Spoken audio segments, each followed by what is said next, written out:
amigo. Remember that thing I said I needed help with? This is it. You in? Of course. What do you need? Excellent. Come meet me near Mulegé. Turn left.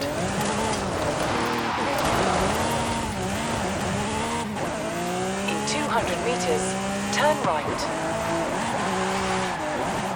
Turn right. In 200 meters, turn left. Turn left.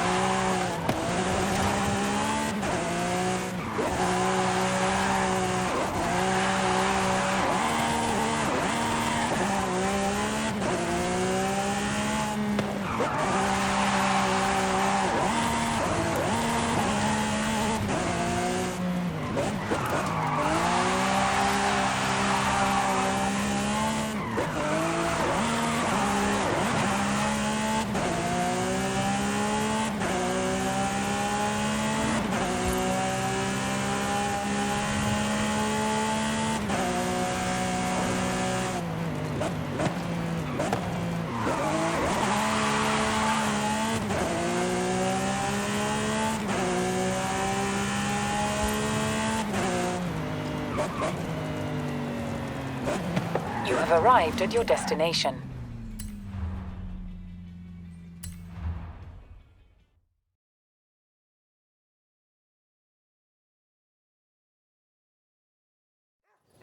Hi, Rami. What's the plan? Okay. Hear me out. Beautiful Mexican supercar, beautiful Mexican roads, promoting the Horizon Festival. Do we need promoting? The festival seems to be doing okay. All right. I'll find someone else. That's not what I said. Of course I'll help you. I knew I could rely on you. Let's go!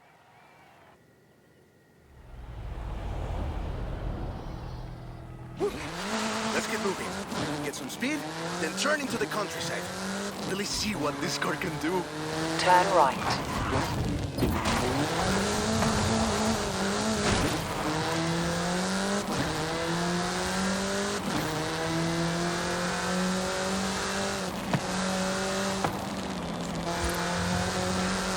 In 400 meters, turn right. Yeah! Great speed! But let's see how you handle some corners. You want to tell me about the car, don't you? I thought you'd never ask! So VUL is an abbreviation. It stands for Vehicles of Ultra Lightweight and High Performance. It was started by two brothers, Guillermo and Iker Echeverria. Less sightseeing, more going fast. The VUL 05 is a track-focused supercar, designed and produced in Mexico, but tested and optimized in the UK. I even think I saw one at the festival when I was over there. We're driving the pre-production version of the VUL 05RR, the even more track-focused version. Somehow, the designers reduced the weight by 65 kilos and increased the power to nearly 400 bhp. Then they lowered the engine by 50 millimeters to drop the center of gravity and improve cornering. Impressive! They're pretty serious about the ultra-light part.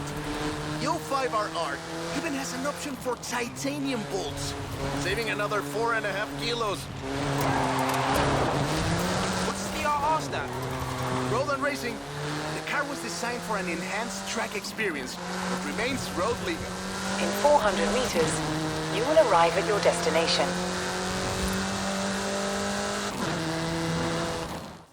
Perfect! There's a couple of other things you can help out with, if it's not too much trouble. You're never gonna let me live that down, are you? Call me.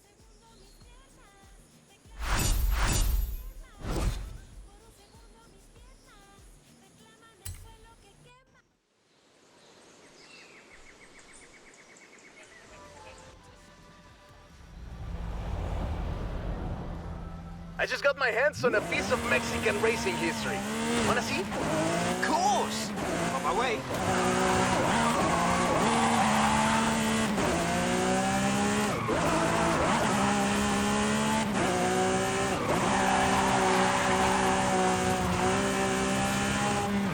In 400 meters, turn right.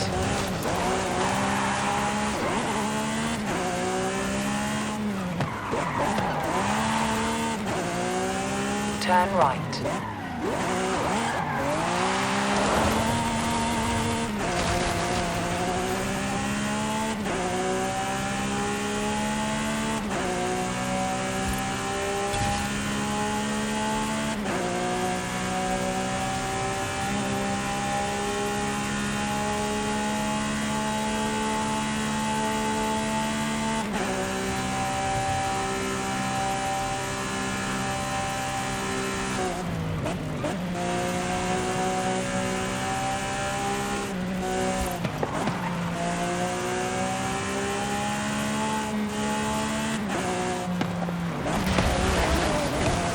In 400 meters, turn left.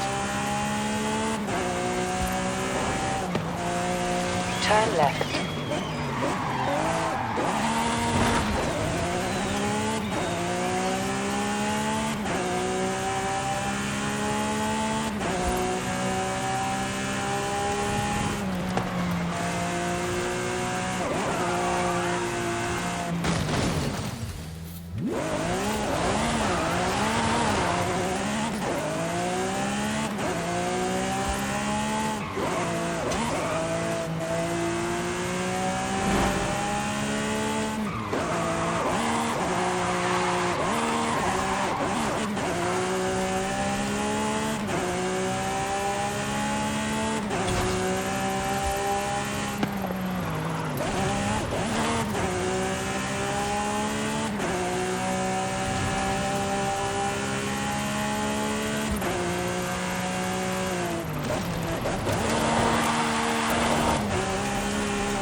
You have arrived at your destination.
In 400 meters, turn left. In 400 meters, turn right.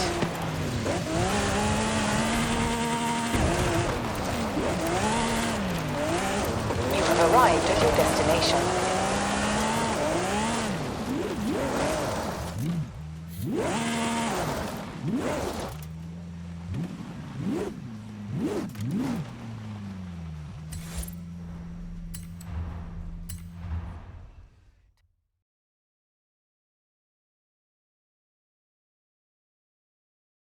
Let me guess.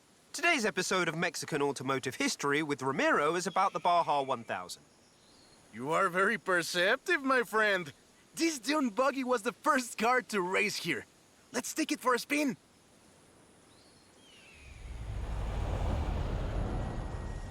The Baja 1000 is probably the most prestigious race held in Mexico. Do you know how it all started? I assume the Myers Max has something to do with it. Correct again. The Baja 1000 started as a very elaborate marketing campaign for the car you're driving. But let me start from the beginning. On the 22nd of March, 1962, Dave Eakins and Billy Robertson did the first real Baja run. They went from Tijuana to La Paz in 39 hours, 56 minutes on new Honda CL72 Scrambler motorcycles. So they probably were a bit sore afterwards. They got a lot of media coverage though. A year later, Myers started to work on a prototype buggy he called Old Red in his garage in Newport Beach. It was based on the VW Beetle, and it paved the way for what we know as buggies. Cars that are built for off-roading using the Beetle as a donor chassis. But I guess they wanted even more publicity because in April 1967, buyers decided to make an attempt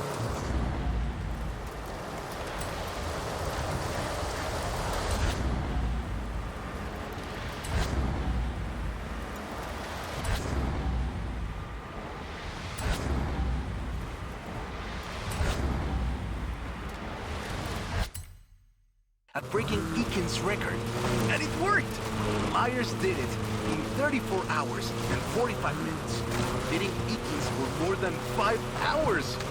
The rivalry was known as Pot Eats Bike in Baja.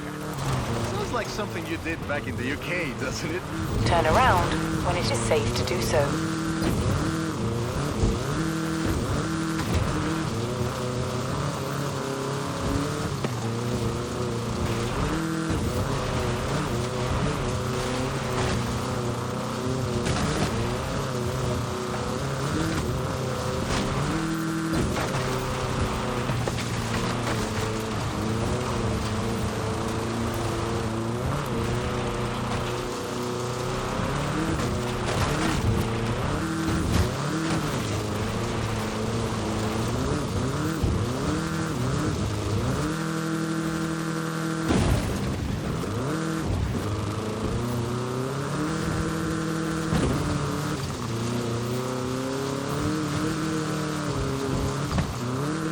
Myers-Manx became an overnight sensation as a result, and suddenly they were friendly races all across the Baja. It wasn't long before they realized they needed something more organized. That was Mexican 1000. Guess who won the inaugural event? Myers-Manx? You're on fire today!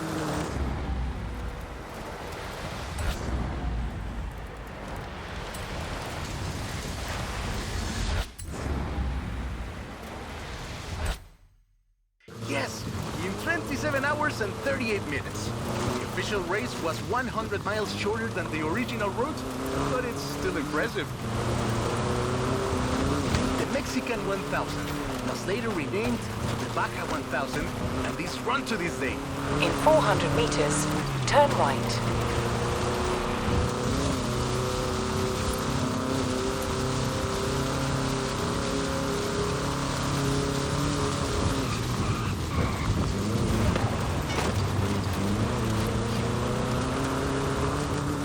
In 200 meters, turn left.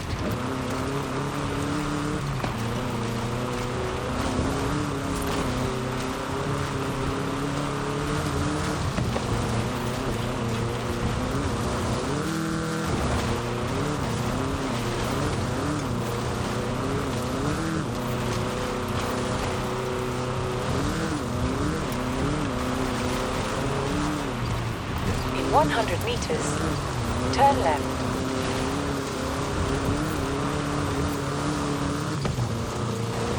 We didn't do the full route, but at this rate you would have had a shot at the original record.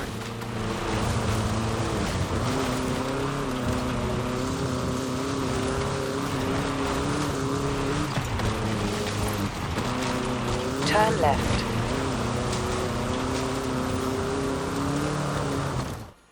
I love that story. My abuela used to tell it to me at least once a year.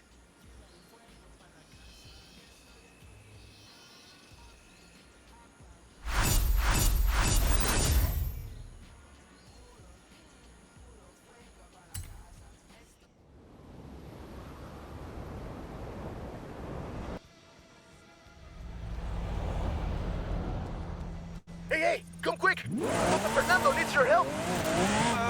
Okay. I'll be right there.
200 meters, turn right.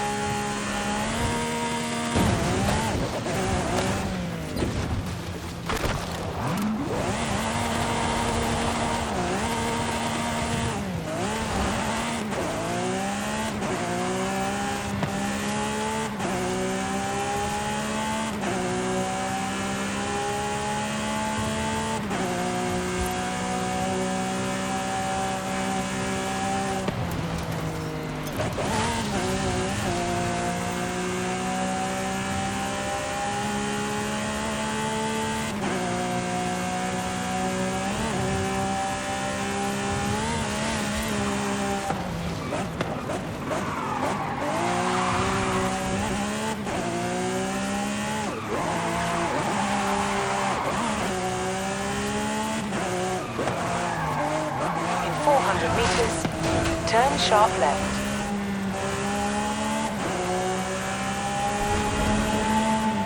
Turn sharp left.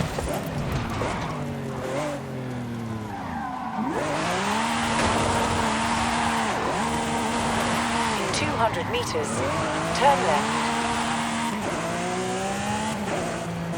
Turn left. In 100 meters, turn left.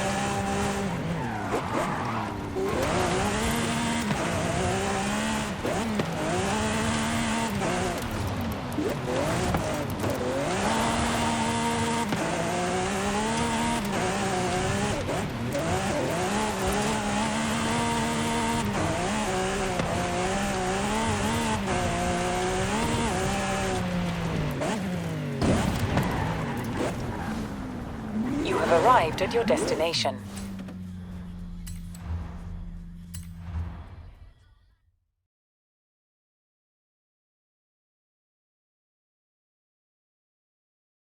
Oh, right. I get it now. To be honest, though, it was me who needed your help, not Papa Fernando. I can't fault that logic. Who are the other racers? You know them. It's the Born Fast crew. They're raring to go.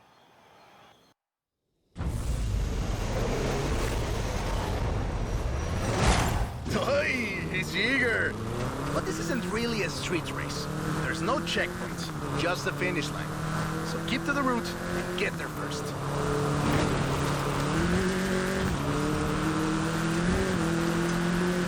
It's hard to overstate the effect that the Beetle had when it arrived in Mexico in 1954. Before that, all we had were these huge American cars.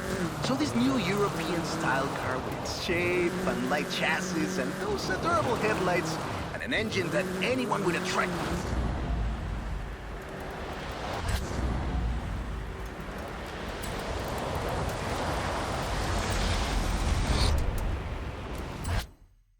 Could fix was, well, a complete game changer. They were so exciting that they were displayed at the Ciudad Universitaria in Mexico City, and there were lines to come and see this new car. Nice overtake! Keep it up! We'll win this! Production of the Beetle started in Mexico soon after 7 of them finished the Carrera Panamericana. Before that, people were a bit worried about reliability, you see. We Mexicans love a good-looking car. But a car that can do work is better. The Panamericana convinced us. And in '61, Automex had assembled 250 of them. By '62, the first plant had opened in Jalostoc, making 10 of them a day. But we love that car. So another plant opened in Puebla in 1967. And in '71, El Ocho became the official taxi of Mexico City, which is why you see so many of them today. It's funny. The first Bochos were imports, or CKDs. But in 1971, we were exporting them to Costa Rica, and back to West Germany, Austria, Belgium, everywhere in Europe. It was a sad day in 2003 when the last Volkswagen sedan Última Edición rolled off the production line and went home to the Volkswagen Museum in Wolfsburg. Like that! We're gaining!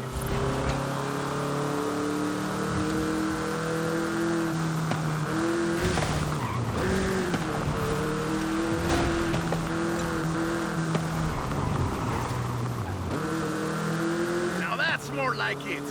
Eso, Mochito, eso! So loved was the Bocho that it eventually outsold the Ford Model T to become the world's best-selling car. It was the first to reach 20 million sales. Sure, other cars have staked their claim on that title in recent years, but none are so timeless and unchanged as the Bocho.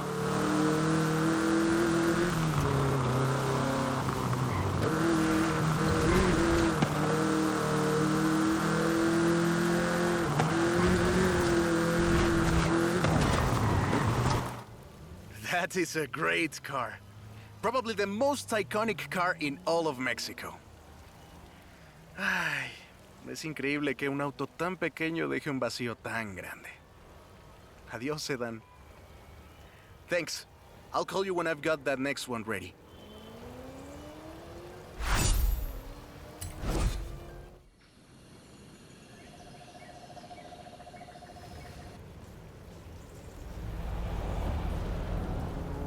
I have a brilliant idea. Another one.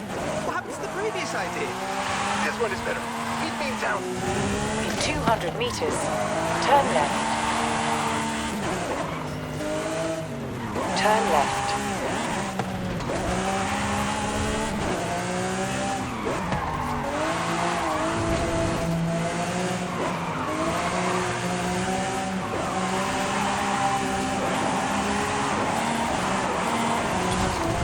In 400 meters, turn left.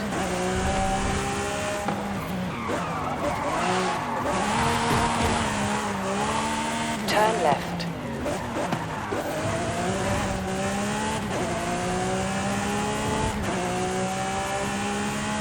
In 400 meters, turn right.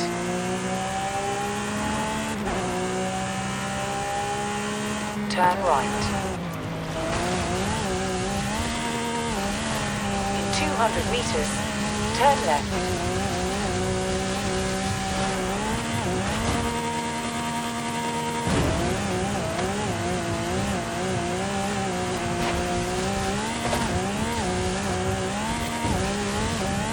Calculating route. In 400 meters, turn right. In 200 meters, turn right.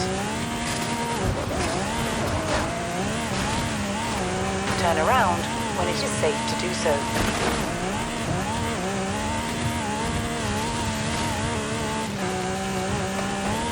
In 400 meters, turn right.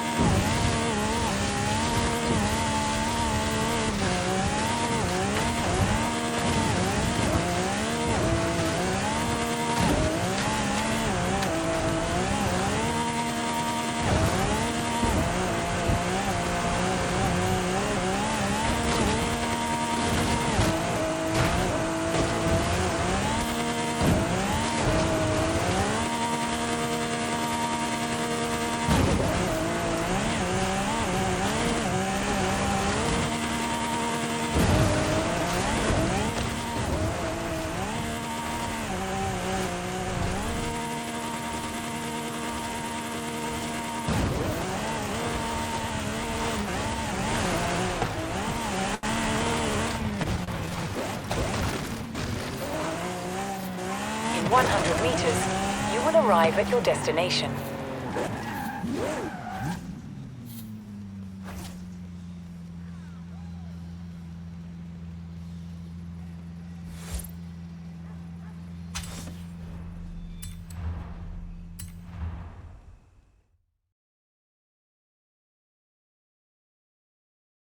I have two cars here. A first-generation Volkswagen and a seventh-generation Volkswagen Golf. Made in Mexico for almost half a century. Sadly, they stopped building them in 2021. But we can still race them. What do you say? To make it fair, I will give you a chance to make an informed choice. Let's go for a test drive. And I've got lots to tell you about Volkswagen Mexico.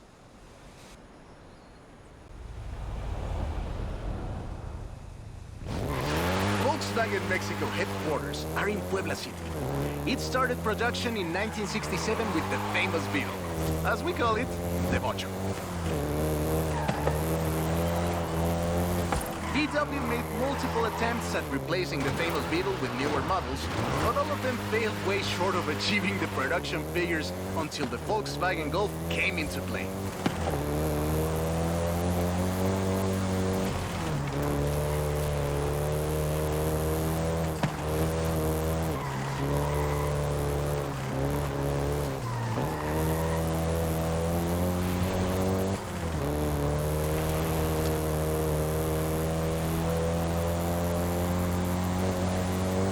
First generation was released in Mexico as the Volkswagen Caribe and had quite a few variations, including the Golf GTI you're driving right now.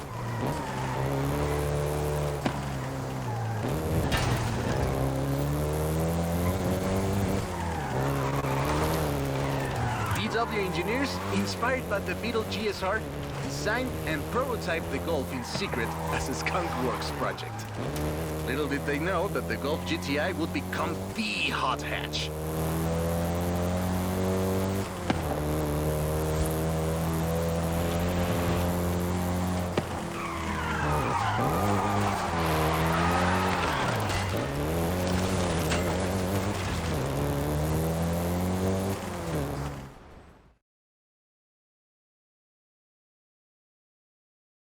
Shall we jump 40 years in the future and try the 7th generation?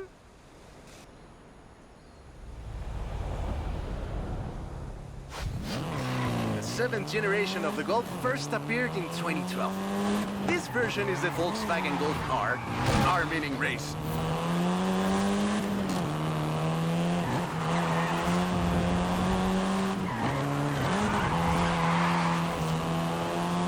This was the fastest Golf in the range, with a 0 to 60 time of 5.1 seconds.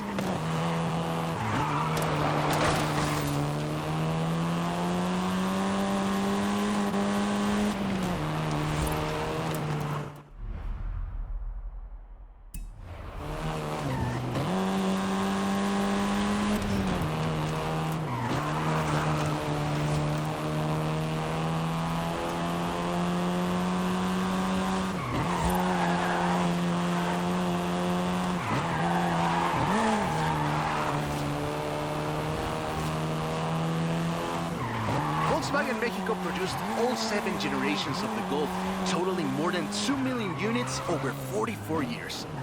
In fact, a lot of Golfs you find in the US were built here.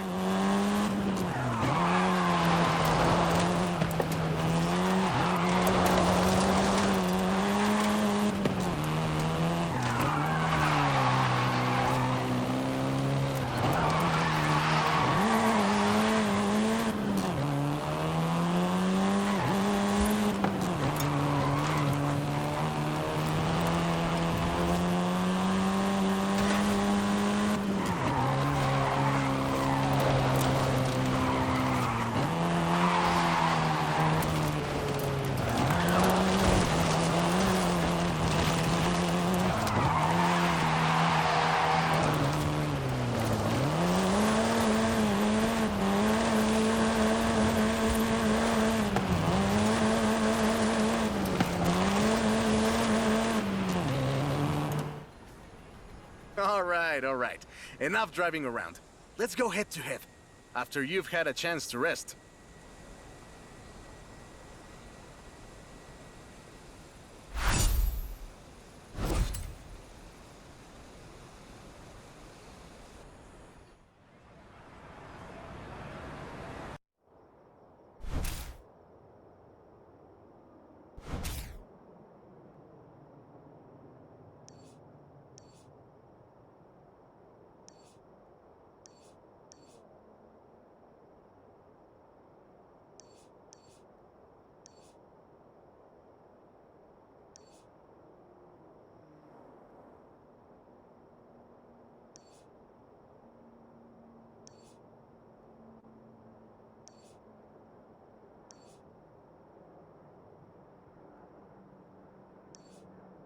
I'm a fair man.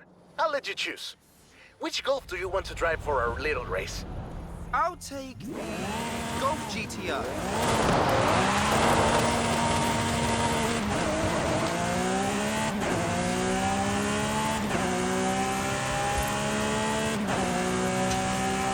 200 meters, turn left.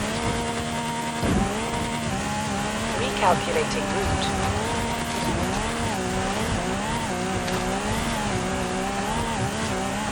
Turn around when it is safe to do so.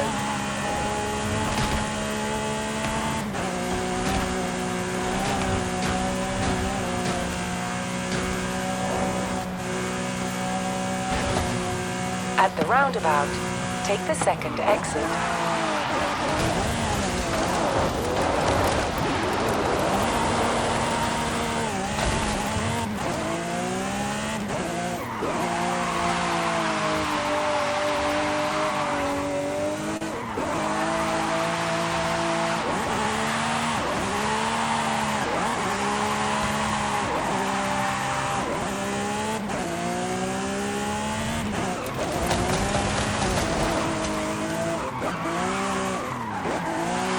Arrived at your destination.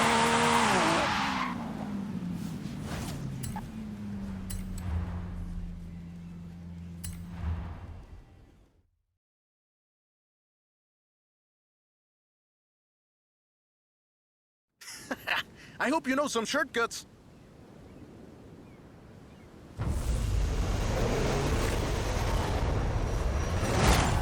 See you at the finish line. Don't make me wait for too long.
I see what you're doing, but you still can't win.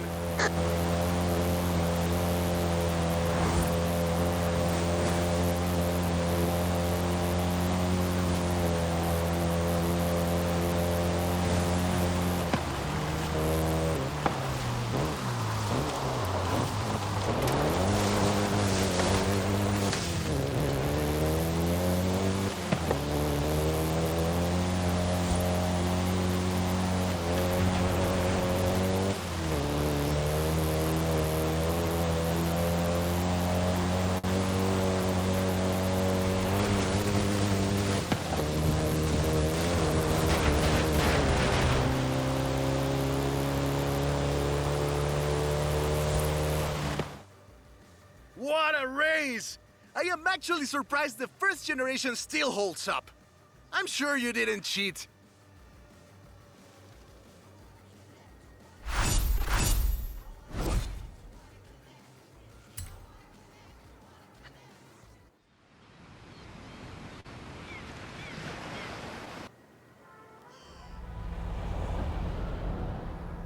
I have a story to tell you, my friend. About the old wolf in the swamp. Are we going to a zoo? A swamp? I'll pick you up.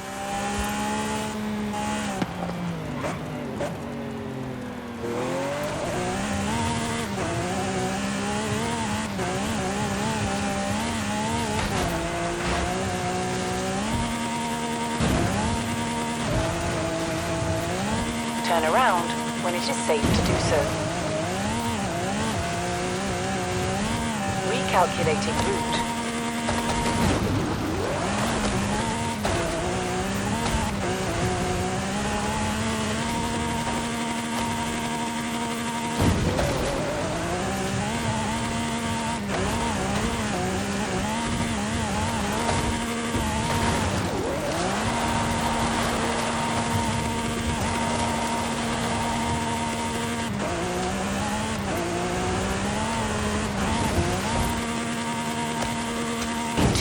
meters. Turn left.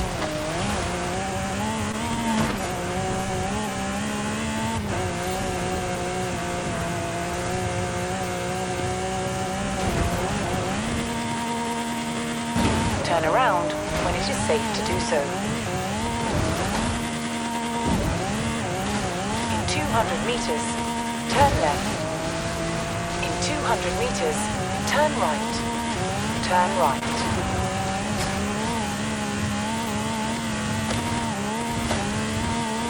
In 200 meters, turn right. Recalculating route. In 400 meters, turn right.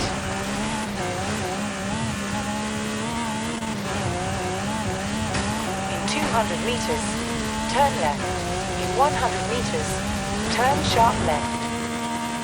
In 200 meters, turn left. In 400 meters, turn left. Turn around when it is safe to do so.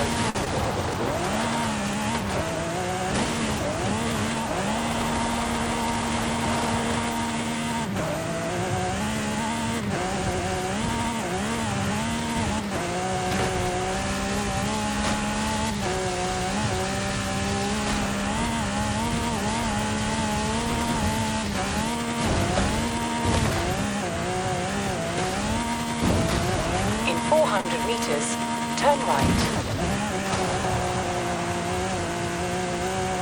In 200 meters, turn right.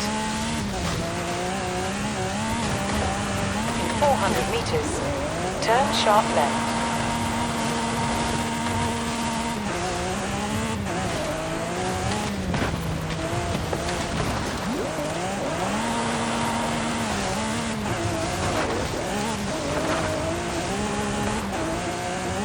In 400 meters, turn right.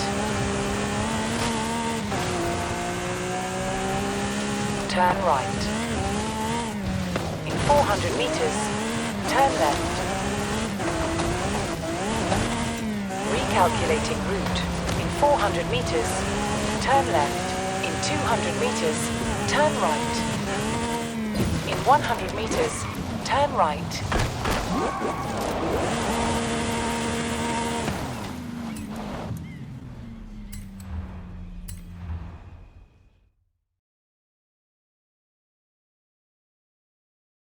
That's the old wolf. No, that's an old truck. The wolf is waiting for us at the swamp.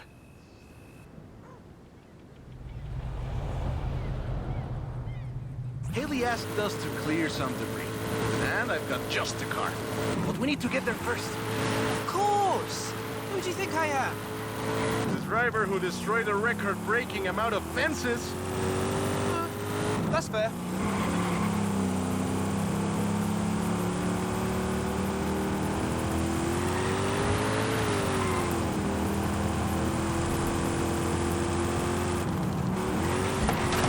Careful there!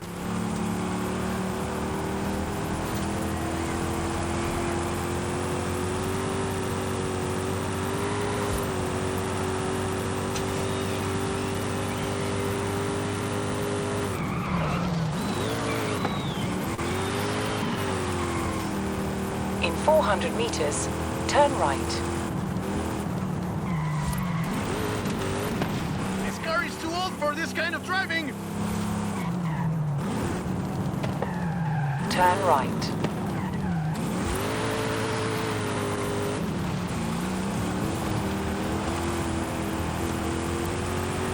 In 200 meters, turn right.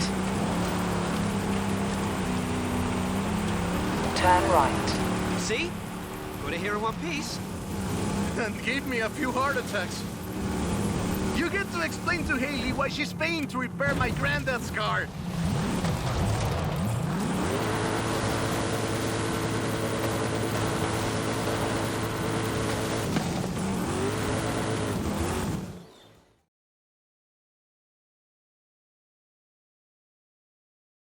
And now, let me introduce you to the fourth Lobo.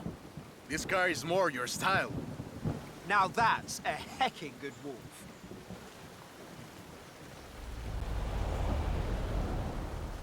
We call it Lobo here. Marketing in this country is outstanding. Let's get to work. See all that Russian stuff? Clear it out. What? No! It's not just an excuse to throw the Lobo around. It is just an excuse to throw the Lobo around. In the 90s, Ford decided that they needed to rebrand the F-150 for the Mexican market. And the name Lobo just has a real ring to it. They started using the badge in 1997, and the rest is history. The Ford Lobo quickly became one of the most popular vehicles in the country. Lobo is still used for the modern Rangers like the one based on the F-150 Raptor you're driving. But we don't just call it Lobo. No. We call it Lobo Raptor. So it's the same car? Now, there are loads of differences, like a dog and a wolf. Lobo only comes in XLT and with higher trim levels. The base version is still sold in Mexico as the F-150, but the Lobo is the elite F-150.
Great.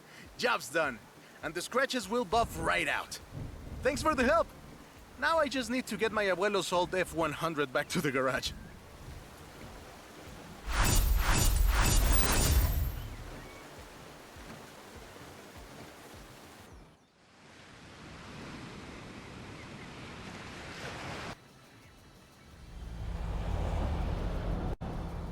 I've got 1,400 horses and I need you to help with them. I think I know what this is.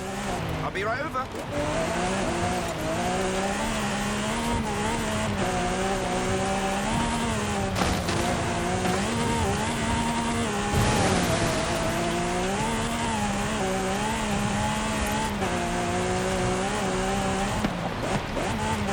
In 400 meters, turn right.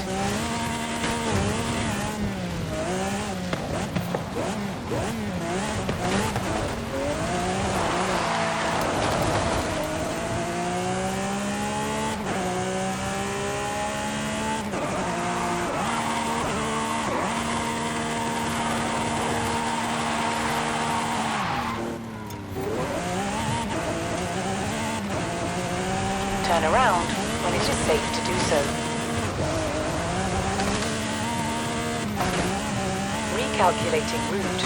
In 400 meters, turn left. In 200 meters, turn left.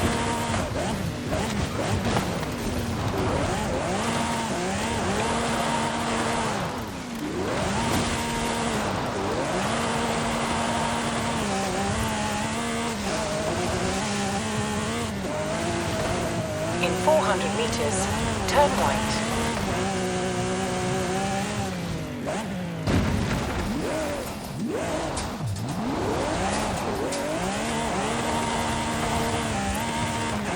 Turn right. In 100 meters, you will arrive at your destination. You have arrived at your destination.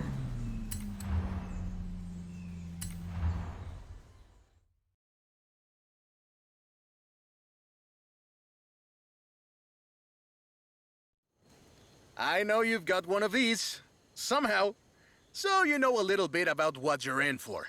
Let's go!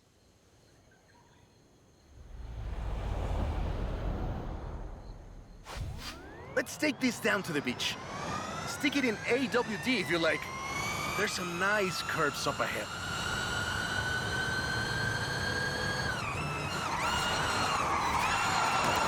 Whoa! How do you make it go around corners like that? I'm really asking. This is 2021's EV of the year. And it was up against things like the Taycan and the e-tron and the Recharge. It set 3 Guinness World Records, and it's inspired by the beautiful original Mach 1. And I'm telling you all of this because the Mach E was built right here in Mexico at Cuautitlán Assembly. Hey, I have to give this back! Be careful with it. Calm down. I know you like to go fast. I had a big breakfast. Cuautitlán Assembly has been building cars since the 60s. And more than 2.2 million cars later, we're sitting in an actual space machine made here in Mexico. Quite a journey from Cougars and Thunderbirds and F-150s to this. This isn't just a prototype.